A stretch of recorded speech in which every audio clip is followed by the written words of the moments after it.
So the economy's been doing some interesting things of late. This is September the 6th, I believe. Not September. This is August the 6th of 2024. So this is that's when I'm recording it here. And one of Alan Lichtman's 13 keys to the White House is the economy. So going back to Bill Clinton's famous "It's the economy, stupid," right? Things like that. It's a fairly well-established fact, I would say, that the economy has a fairly strong bearing on the outcome of elections.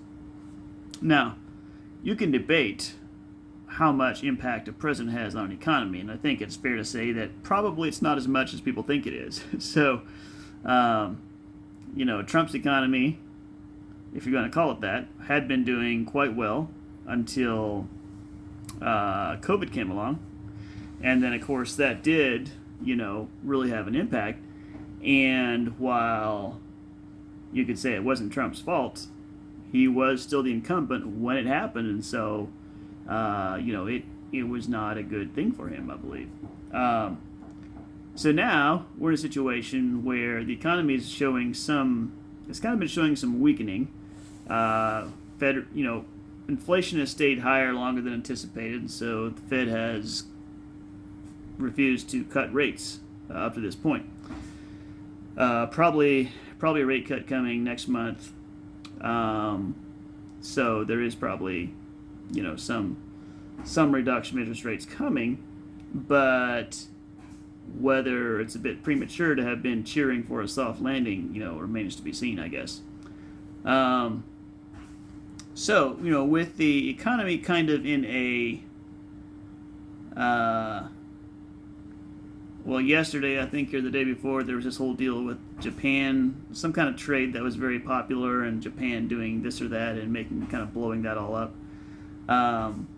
You have the housing market in some markets where it's kind of weakening, I would say, and kind of starting to maybe go towards a correction. And the reason I say correction, I think, is because I think it's probably fair to say that it's been in somewhat of a bubble in the post-COVID era.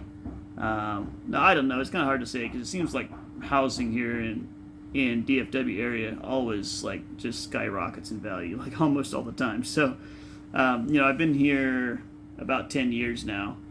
I guess over 10 years, and during that time, it seems like house prices in the market has pretty well continually just been in an upward direction in terms of appreciation. Now, could that change? I mean, 10 years, that's not a huge sample size. So, yeah, absolutely, we could go back to a correction. I think if you look at what I was hearing was that if you look at the data for if you look at affordability as a metric for whether housing is overpriced, so in other words, basically people's income relative to the cost of housing, whether or not housing is overpriced, and then I think a guy was saying that Dallas was about 33% overpriced. So, and it'd be similar maybe to parts of Florida and things like that. So,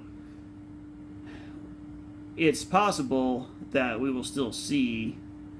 may see a substantial correction here. I think, even just from my mortgage company and from what I've been seeing as far as how our house here in Cleburne would, what its sort of value is or anticipated value, it's been dropping, I believe. So it's probably dropped, anywhere from $20,000 to $40,000, I'm guessing, in the last 6 to 12 months. I want to say something like that. That's kind of a rough guess. So anyway, I think we definitely are seeing some correction.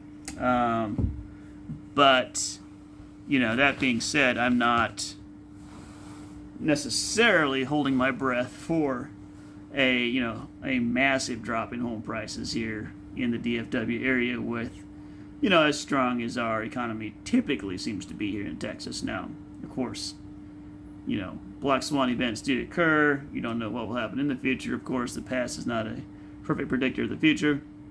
But, if in terms of kind of having its own sort of robust economy, it does feel like Texas is one of the better one of the better places to be. Um, so yeah, we'll see how that all plays out. We are wanting to sell our home and move into the Dallas area, and so for us, I would say on the whole, a drop in home prices is probably good. I don't know if it makes a lot of difference, honestly, whether it goes up or goes down, as long as if there's a difference in how much like a Cleburne property goes up or down versus how much a Dallas property goes up and down. That's where we're going to feel the difference, especially, right? And then in terms of interest rates, I mean, it would be fantastic if interest rates drop by a whole point or something like that. So a whole percentage point, that would be beautiful.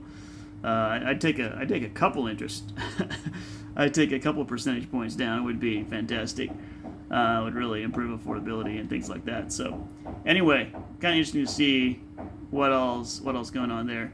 But yeah, we'll see how it all plays out.